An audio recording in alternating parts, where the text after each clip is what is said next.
Okay. Yes, Two states received waivers on Obamacare, Nevada and New Hampshire. You said earlier that if there's a change in this, if the federal government doesn't accept this bill or makes a change, if Sebelius decides at the discretion of the Secretary of Health and Human Services, it can change whatever they want to, that the deal is off. What exactly would happen? How exactly would that be implemented? Like, if after 2014 this bill's implemented, there's so many people on there. This is not being implemented until those federal waivers are received, or that those federal approvals are received. And so, if we never hear back from the federal government, this doesn't go into effect. Until we have those federal approvals in place, this doesn't take place. And if she or they disagree with anything in here, this never takes place, and we're back at square one. We're right where you all would like for us to be. No, I'm actually talking more of after they do reply and it does go into effect, and then they decide later on to change the rules. I had to deal with this during the last legislative session. There was a bill called the Arkansas Carbon Reduction Act. It was sponsored by many legislatures, including some of which were Republicans, and it was a state version of cap and trade. And the way it was being sold was, well, the federal government's going to pass cap and trade, or they're going to implement it with regulations, so we have to pass something that gives us state control. And I said, if they don't actually pass the federal regulations or the bill, then we don't actually implement this in this language, and that wasn't in there. And so we were ending up having to implement something that may or may not have even been implemented. And here we find the same thing. The several bureaucrats have come out and said this bill's so complicated, it may not be ready by 2014.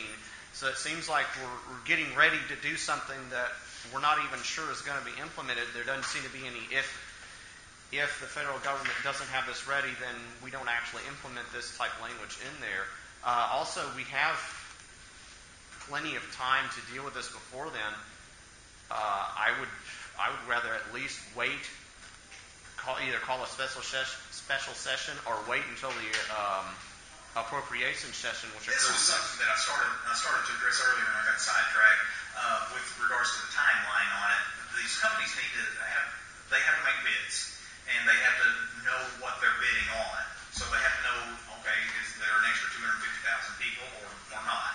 And these bids have to be in sometime in the May-June time frame to then be reviewed. Correct me if I'm wrong on this timeline at all. To then be reviewed in July for enrollment to begin in October. That's when the October enrollment will begin, and then for the exchanges and for it all to actually be in effect on January 1. So it's a fairly outlined timeline that doesn't have a whole lot of room for movement in there.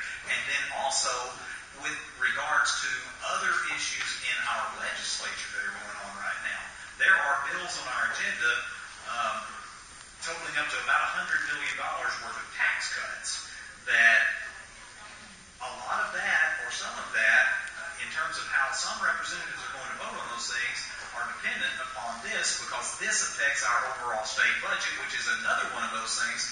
We have a Revenue Stabilization Act. We have to have a budget, and we can't do a budget until we know what the impact of this is, and it's hard to address any of those tax bills our session more or less comes to a screeching halt until we know which way we're headed with this.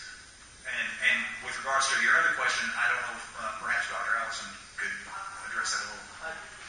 This bill does not authorize some other program. So I think the answer to your question is if they renege on a waiver approval, which I've never heard of, but if they were to do